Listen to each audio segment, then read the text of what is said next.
Pofuna kukusamalirani kuti muyende bwino pa msewu, Crazy Buses yakubweretserani mitengo yatsopano kuyambira lachisanu pa 24 June 2022 kuchoka ku Blantyre kupita ku Lilongwe.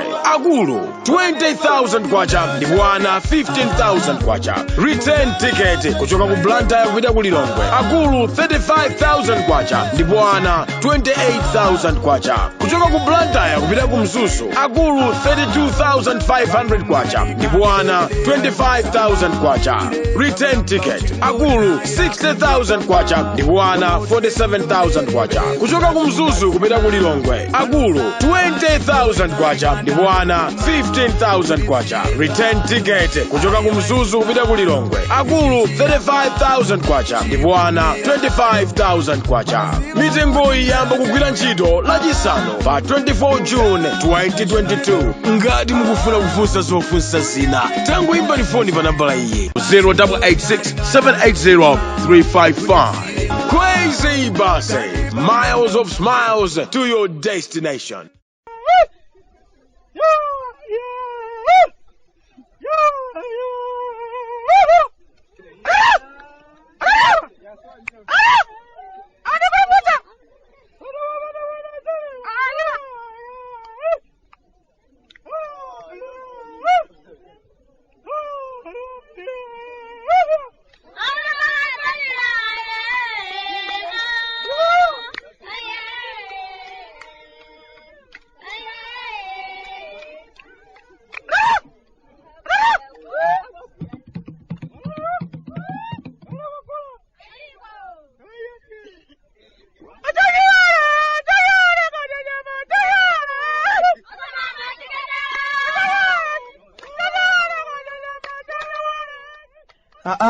Kalata timechoka kumudzi kumalawi. Bwande mukuli chani? Achimwene, chikhupe chonse tinacho choti moyo wanu inuyo uli bwino kumangande muliko. Ukamba za ife tonse kuno kwanu kunyasalande, ayi ndithu zinthu zikuyenda ndithu. Mavuto ena kutoramba kwazerera monga muja nimakhando okuzirani muja achimwene. Pena pake zina zikamachitika, akamafotokoza ofotokozawo. Zimadzioneka kuti kaya ndiye zinthu zake kaya kupanga wake ndiye kaya tingapange bwanji kaya. Ndiyamikire basi zomwe zija zotsogola za khweze kamba kuti gulu la sirampa tsiku la lero. Basi zimene anthu makono ayonkhala ndi ulendo sayang'ananso kwina ayi. Nthawi zonse amaganiza za khweze basezi. Ndi basi zimene anthu ayesera ndipo tsopano atsimikiza kuti ndi zokhazo zodalirika kwathu kuno. Umayenda wopanda cheucheu, wifi njira yonse, munthu osasungulumwa ayi. Za mafuta zija zikuoneka kuti kutha kwake kukuvuta ndithu amwene. Ndunena pano, bambo a Jenezi agona pa nzero odikirira mafuta. Pena zimaoneka ngati zabwera ndithu kudzakhala. Zokambidwa zakambira zochuluka ndithu. Penanso kumadzifunsa kuti koma kodi akunena zoona ndi ndani. Pena kumadzioneka kuti kulibenso kachiyembekezo choncho. Akamakamba kuti ayi vuto lili kuno ndi chifukwa cha ndalama zakunja zija pa Chingerezi amati foresiti. Ndiye ukumachita mantha kuti koma zitithera bwanji. Koma vuto la foresiti nthawi inaka ubwanta safe adayankhulapo. Ndipo ndiye sikaletu amwene tidanenapo za anthu amene adachoka m'mayiko mwina ndipo ali mwathu muno nkhani yake kutulutsa ndalama zakunja umapita nazo kwawo.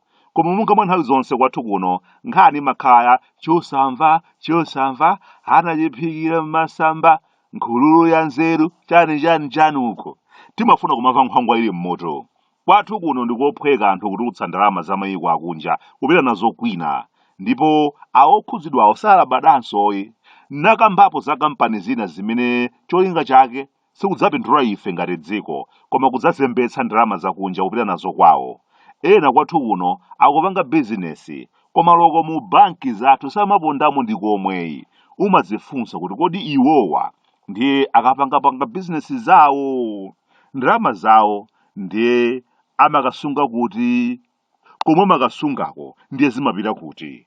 Munthu umamuona ndithu chigulosale chapamwamba koma kumufunsa banki yake ndi banki yanji ayi ndithu kulephera kunena.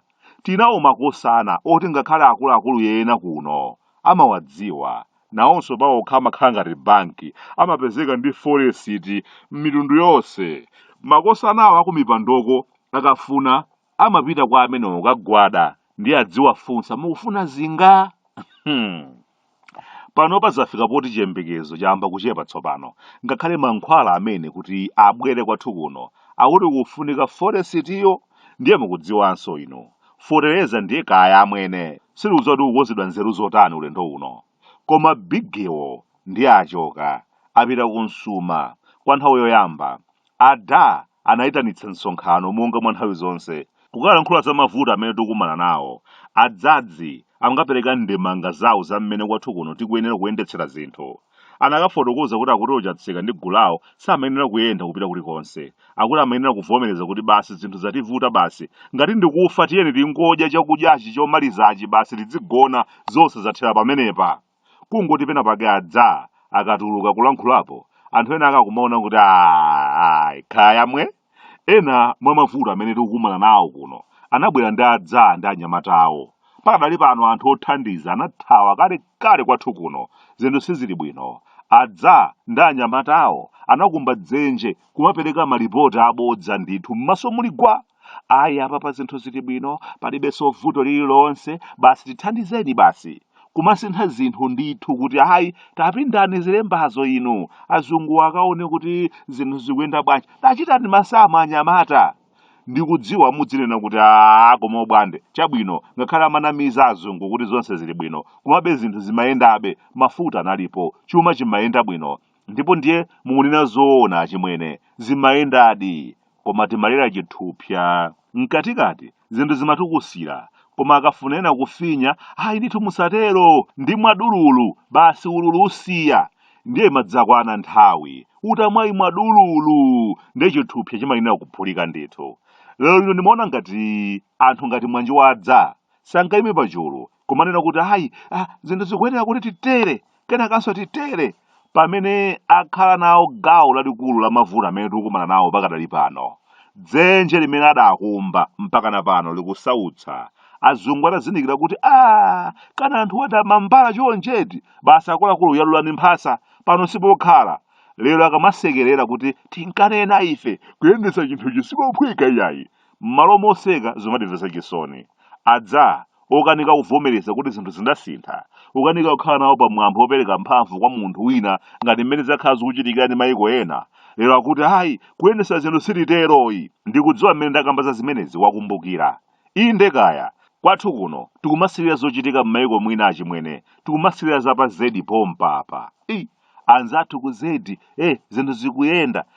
Akaya zisankho zidachitika, ogonja ndi opambana anavomereza. Tsiku lolumbiritsa wina anakapereka mphamvu kwa anzake. Aise ine nayo nthawi yanga yolamula, lero ino ni nthawi yako, tiye thamanga, mdalitso wanga ndikupasa. Zotsatira zake ndithu zinthu zikuyenda. Mtsogoleri wopuma ndi wopumadi akupanga zake pano. Mbali yake adachita, wina anatenga mdalitso kwa nzake. Pa Kenya dzuloli nthawi ya masankho kunali masankho kutha, ogonja kuvomereza, mtsogoleri wopuma kupereka mphamvu kuti akuluakulu tengani chinthuchi, thamangani nachoni, tumikirani anthu. Kwathu kuno mukudziwanso zimene zidachitika ino, nthawi imene timasinthana mphamvu kuti awa achoka kwabwera awa, wakaleyo nkuti atabisala m'mabwengete kunyasidwa ali kwawo, nkuti atawauza onse kuti zimitsani chi-TV icho, sindikufunanso kuwaona anthu amenewa. Mkwiyo unachuluka kwambiri kwathu kuno achimwene, kufikira kuti mpakana pano kumakhala kupempherera kuti chinthuchi chikanike basi, pasakhalenso zinthu zabwinoyi. Ngakhale utachitika china chake chabwino chotani, sizingatheke tsiku lina kutuluka ndi kuyamikirako kuti ndithu zathu akupanga bwino. Nthawi zonse ukangoona kwayalidwa zidoyiro pa matebulo, komanso kwaunjikidwa dzimaluwa ngati nkhata za maliro, umangodziwiratu kuti anthu akufuna tsopano atsoke mkamwa, atukwane mtundu wonse. Kwa enafe kuno kwachafera nthengo, timaonabe kuti mwambo osinthana mphamvu uja unali wofunikira kwambiri, anatirakwira. Chisomo cha Mulungu sichiyenda limodzi ndi mkwiyo. Mkwiyo oti ngakhale nzakoyo ulendo wina kudzaganizako kuti zandale zija zinatha, odi ndikawaonekwa akulu aja monga mtsogoleri wopuma. Koma zotsatira zake m'malo moyamikira anadzandiona, takambirana, tikonze zinthu, koma ndiye kuima pagulu anadzandiona atu koma anachita kubwera ndi asilikali ochuluka kati kuli nkhondo anabwera ndi kampando kake akuti samafuna kukhalira sofa yangayi zakudya anabwera nazonso zake mkwiyo umenewo ndi umene ukuyenda kwambiri pakati pa anthu kwathu kuno. Kuyimba kwa mkwiyo mmagawana mkwiyo umenewo tawagayirako amipingonso, mkwiyo umenewo mpaka na anthu ochita zachikhalidwe tawagayirakonso, kufikira pomayima pachulu ndi umanena kuti kumwamba wathu wachikhalidwe wa chaka chino auje tigulawo sitikuwafuna, sitiwayitana asabwereko mkwiyo. Choncho nanga dziko lathu lidalitsika bwanji? Choncho nanga minyamayo ndeyitichoka bwanji? Kuti kungakhale Kalata ayi lero akuyana yonso kwambiri mkwiyo. AASSH Investments pa Green Corner ku Blantyre komanso pa Nyanja ku Machinjiri amakupatsani moni ati mwasowatu. Ndi madolo a simenti kwathu kuno, simenti mtundu wonse. Msewu wa Blantyre bypass komanso stadium yathu yakumwanza kodi zili pati? Ata ine wano kuno kumudzi ku Malawi Bwande. Mafuta kunyasalande sunga mvetse.